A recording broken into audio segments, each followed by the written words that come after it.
अब सही में मुझे समझ में नहीं आ रहा कि ब्लड लाइन के सेगमेंट को देखने में मुझे ही हद से ज्यादा मजा आया या फिर सच में ही ये सेगमेंट इतना मजेदार था और बहुत सही वाला कटा है ब्रे वाइट वाले लोगों का आज। तो सबसे पहले जो हमको स्मैकडाउन की स्टार्टिंग देखने को मिलती है वो ब्लड लाइन के साथ ही थी और कितना सही लगता है यार रोमन रेंज को स्मैकडाउन पे देखने में जब वो ब्लड लाइन के साथ आ रहे हैं। पूरी उनकी फौज है, पॉल हेमन है, सोलो सिकोवा है, ऊसोस है एंड सैमी जेन है। अब रिंग के अंदर आते हैं रोमन रेंज, सबसे पहले माइक मांगते हैं और जो है सॉल्ट लेक सिटी को वो एक्नॉलेज करते हैं। इसके बाद जो है पॉल हेमन ने सारी बातें बोली, ड्रू मैकिंटायर को हराने के बारे में बात करी। इसके बाद उन्होंने सॉल्ट लेक सिडियट कह दिया वहां के लोगों को, जिस पर क्राउड जो है उनको बू भी कर रहा होता है। इसके बाद वो सोलो सिकोवा के ऊपर आते हैं कि कैसे जो है वाइजमैन अगर नहीं था तो किसी एक बंदे को तो वहां पे होना ही था, तो इसलिए जो है सोलो सिकोवा ने वाले जो है ड्यूटी उसको पूरा किया।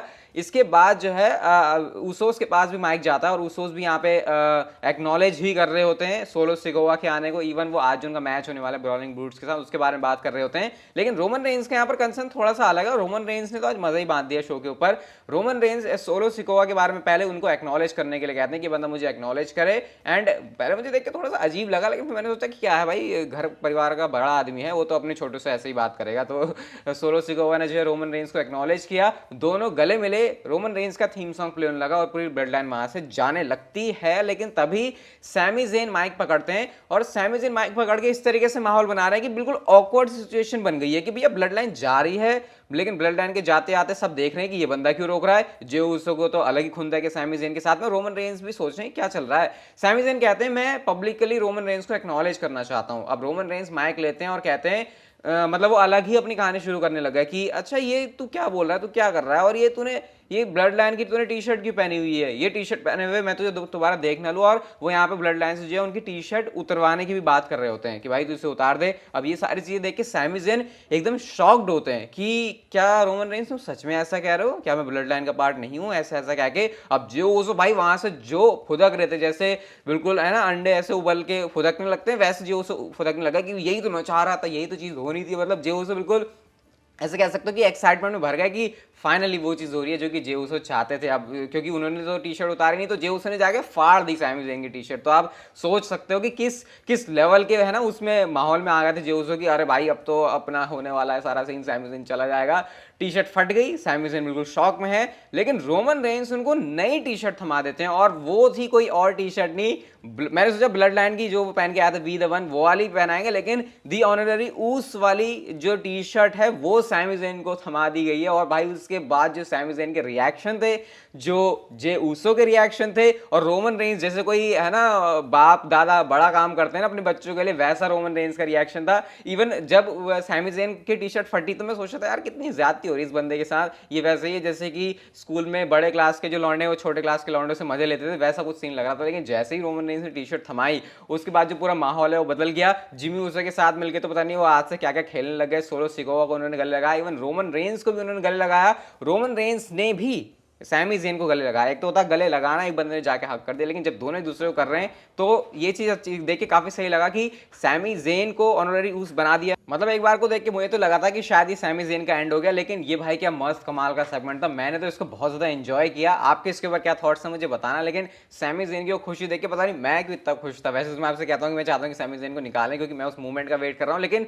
मैं मूवमेंट्स का वेट कर रहा हूँ। अगर मूवमेंट्स ऐसे भी मिल रहे हैं तो वो भी काफी सही बात है। और ब्लड लाइन के मैं कह सकता हूँ कि मुझे अब तक के सबसे बेस्ट सेगमेंट्स में से एक लगा है जो हमने अब तक देखा है। और जबकि इसमें ब्लड लाइन की ऐसी चीज भी नहीं है, सैमी जेन का इसमें मुझे तड़का लगा था, लेकिन फिर भी ऐसा कुछ है। तो ये फर्क पड़ता है सैमी जेन के ब्लड लाइन में होने का। अब ये बात तो हम सारे लोग जानते हैं कि लाइफ में हमारी हेल्थ हमारे लिए कितनी ज्यादा इंपॉर्टेंट होती है। और इससे रिलेटेड एक बुक में अभी सुननी मैंने फिनिश किया कुको एफएम के ऊपर, जिसका नाम है how to heal your metabolism. अभी हो सकता है मेटाबॉलिज्म वर्ड क्या आपको यही ना पता हो, लेकिन इस पूरी बुक समरी को सुनने के बाद आपको पता चलेगा कि कैसे इसके ऊपर आपकी जो हेल्थ है वो डिपेंड करती है आप कैसे आप एक हेल्दी लाइफस्टाइल को जी सकते हो। अब इतनी नॉलेज अगर आप किसी बुक को पढ़ोगे तो आपको बहुत ज्यादा टाइम लग जाएगा और शायद हो सकता है आप लोगों के लिए बोरिंग भी हो मेरी तरह। लेकिन क्योंकि आपको इसको सुनना है, ये ऑडियो के फॉर्म में है, तो आप ज्यादा टाइम भी नहीं कंज्यूम करोगे और आपको ज्यादा नॉलेज भी मिल जाएगी। अब कुको एफएम वैसे भी इंडिया का leading audio book show platform है, जहां पर इसका कंटेंट साइज की लाइब्रेरी बहुत ज्यादा बड़ी है। 10,000 से भी ज्यादा आपको यहां पर ऑडियो शोज मिलते हैं, वो भी अलग अलग लैंग्वेजेस में। रीजनल लैंग्वेज का सपोर्ट है और अलग अलग कैटेगरीज के साथ में, चाहे फिटनेस हो, चाहे मोटिवेशन हो, चाहे एंटरटेनमेंट हो, चाहे क्राइम हो, चाहे ड्रामा थ्रिलर,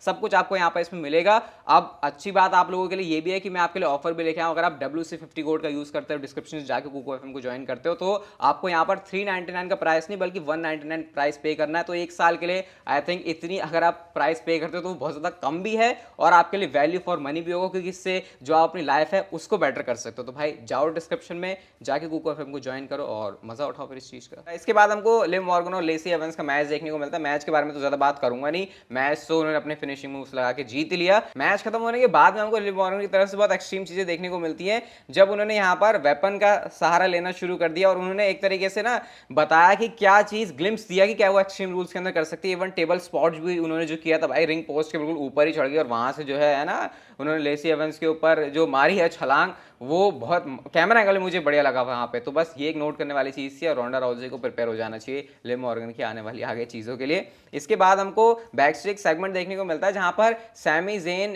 से बात कर रहे होते हैं रिडिक मॉस एंड साथ में रिकोशे, और वो कह रहे होते हैं तो कहाँ इनके चक्कर में पड़ा हुआ है। लेकिन सोलो सिकोवा ने आके जो उनके ऊपर अटैक कर दिया, यानी कि अगर सैमी जेन को भी आप कोई कुछ बोलता है तो उसके लिए यहाँ पर पूरी जो ब्लड लाइन है प्रोटेक्ट करने के लिए, और सैमी जेन भी कह रहे होते हैं मेरे से कुछ गलत मत बोलो, मेरे को कुछ गलत बोलना, यानी कि ब्लड लाइन की डिसरिस्पेक्ट करना। इसके बाद हमको न्यू डे और मैक्सिमम मेल मॉडल्स का मैच देखने को मिलता है। यहाँ पर कुछ ज्यादा बताने के लिए खास है नहीं, न्यू डे ने इस मैच में जो विक्ट्री ले ली। लेकिन इसके बाद बड़ा इंटरेस्टिंग मैच आता है ब्रॉन स्ट्रोमैन वर्सेस ओटिस के बीच में, और ये मैच में ज्यादा कुछ खास ना तो भी बहुत खास था, क्योंकि हमको पता था ये जो जब दो जायंट ऐसे लड़ रहे हैं तो यहाँ पे ऐसा तो होने नहीं वाला कि मैच कोई लंबा खींचेगा, दोनों को बस एक दूसरे को तोड़ना फोड़ना है। और पता है देखिए क्या इंप्रेसिव लग रहा था, ब्रॉन स्ट्रोमैन की स्ट्रेंथ हमको पता है, लेकिन ओटिस जिस तरीके से ब्रॉन स्ट्रोमैन को गिरा रहे हैं, ब्रॉन स्ट्रोमैन को हमने ऐसे बैरिकेड पे किसी को फेंकते हुए या फिर ऐसे क्लोथ लाइन मारते हुए गिरते हुए इतनी आसानी से देखा नहीं, लेकिन ओटिस वो काम कर रहे थे। WSM यूज करना भी शुरू कर दिया मार्क हेनरी का, ओटिस ने वो देखकर भी काफी अच्छा लगा। लेकिन इवेंचुअली हमको ये देखने को रनिंग पावर स्लैम नहीं लगा क्या ब्रॉन स्ट्रोमैन से, वो उठाया लेकिन शायद लगा नहीं, मतलब क्या हुआ वो गिर गए या फिर वो मूवमेंट ही ऐसा था मुझे नहीं पता। लेकिन हाँ उठाते वक्त जो है ब्रॉन स्ट्रोमैन की हालत खराब हो रही थी, बट एंड में जो है पावर बॉम्ब के साथ इस मैच में ब्रॉन स्ट्रोमैन ने विक्ट्री ले ली है। एंड ब्रॉन स्ट्रोमैन और ओटिस का मैच मुझे देख के काफी अच्छा लगा, ऐसे वन ऑफ ही था या फिर जो भी है, लेकिन मजा आया इसको स्मैकडाउन पे देख के। इसके बाद हमको ड्रू मैकिंटायर देखने को मिलते हैं और ड्रू मैकिंटायर यहाँ पे बात कर रहे हैं कैरन क्रॉस के बारे में कि ये बंदा जो है मेरे से दूर दूर भागता रहता है, इसका मेरे पास एक उपाय है, स्ट्रैप मैच मुझे चाहिए एक्सट्रीम रूल्स के अंदर। और वो इस तरीके से कैरन क्रॉस को चैलेंज कर रहे होते हैं। स्कारलेट आती है सामने से कैरन क्रॉस के थीम पर और पीछे से ही कैरन क्रॉस हर बार आ रहे हैं, लेकिन इस बार ड्रू मैकिंटायर प्रिपेयर्ड थे, उल्टा ड्रू मैकिंटायर ही बजाने लग गए कैरन क्रॉस को, स्ट्रैप लेके वो जो पटापट बजा रहे हैं, स्ट्रैप से उन्होंने बांध दिया और बताया एक्चुअल में कि मैं कैसे मारूंगा तुझे, मतलब कि डेमोन्स्ट्रेट करके दिखाया पूरा ड्रू मैकिंटायर ने कि वो क्या करना चाहते हैं कैरन क्रॉस के साथ में। लेकिन भला हो स्कारलेट फ्लेयर का, स्कारलेट बूड्रो का स्कारलेट का कि यहाँ पे उन्होंने जो है आके लो ब्लो भी मारा, अब कुछ वो फायर बॉल भी मारे, ये सब वो कर रही हैं जिसका कैरन क्रॉस ने एडवांटेज भी लिया। वैसे लो ब्लो मारा, ये बहुत सारे लोग हैं ना ऐसे इस पर बहुत सारे ऐसे बातें हो रही हैं, तो ठीक है तो उन्होंने लो ब्लो मारा और फिर हमने देखा कि एंड में क्रॉस जैकेट भी लगा देते हैं कैरन क्रॉस ड्रू मैकिंटायर के ऊपर, लेकिन एंड में बजना तो ड्रू मैकिंटायर को ही है मुझे ऐसा लग रहा है। बट मैं एक्साइटेड उनके एक्सट्रीम रूल्स के मैच के लिए, स्पेशली ये स्ट्रैप मैच है और स्ट्रैप के साथ जब ड्रू मैकिंटायर क्लेमोर लगाएंगे तो आई थिंक उसको देखने का भी मजा एक डिफरेंट होगा। इसके बाद हमको डेकोटा काय और रकेल रोड्रिगेज का मैच देखने को मिलता है। इस मैच में हमको रिंग साइड के ऊपर शॉर्ट्जी ब्लैक हार्ट जो है थोड़ा सा फेवर करती हुई दिखाई देती हैं, थोड़ा सा क्या पूरा ही करती हुई दिखाई देती हैं रकेल रोड्रिगेज का, और इस तरीके से विक्ट्री उनको मिल जाती है। और एंड में भी उन्होंने जो है सफाया किया डैमेज कंट्रोल का सफाया करने के लिए। और शो के मेन इवेंट के अंदर आता है टैग टीम चैंपियनशिप के लिए match Usos versus brawling breeds के बीच में, और ओ भाई साहब ये क्या कमाल का मैच था। एक मोमेंट तो मैच में ऐसा आता है जब एंड में डबल टीम मूव लगा, आई थिंक मैच खत्म होने से 2-3 मिनट पहले वो आया था, जब मुझे लगा कि गई उसोस की चैंपियनशिप। अब यहाँ से कोई सवाल ही नहीं है कि वो चैंपियनशिप रिटेन कर जाए।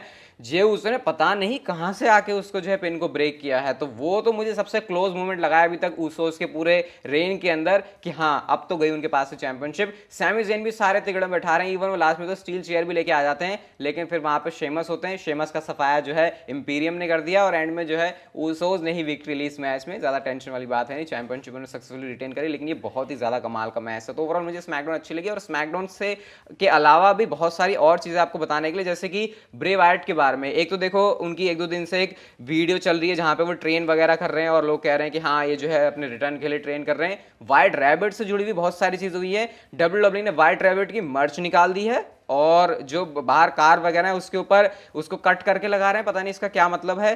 तो वाइट के जो टीज है वो लगातार बढ़ते जा रहे हैं। इवन एक कोऑर्डिनेट भी निकल के आया है, वो एक और वाइट रैबिट की वीडियो से, जो कि बताता है नेक्स्ट मंडे नाइट रॉ की लोकेशन। फिर लोग कह रहे हैं अब नेक्स्ट मंडे नाइट रॉ में ब्रे वाइट आ सकते हैं। अब हाँ, कुछ आपको ऐसी बातें बताता हूं जो बिल्कुल गलत साबित हो गई हैं, जैसे कि स्मैकडाउन पर 9:23 पर कुछ होगा।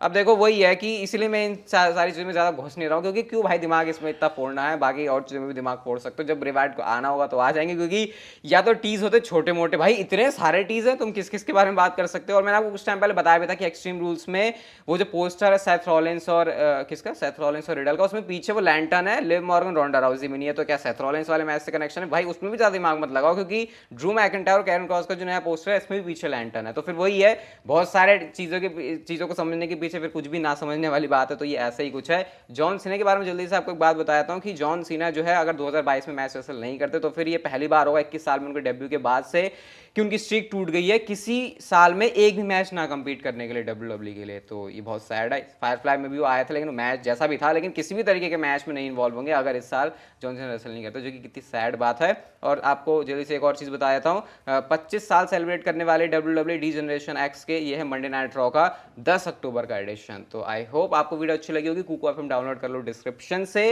मजा उठाओ। ये वीडियो अच्छी लगी तो like share subscribe notification bell को ऑन कर दो, and see you guys in my next video.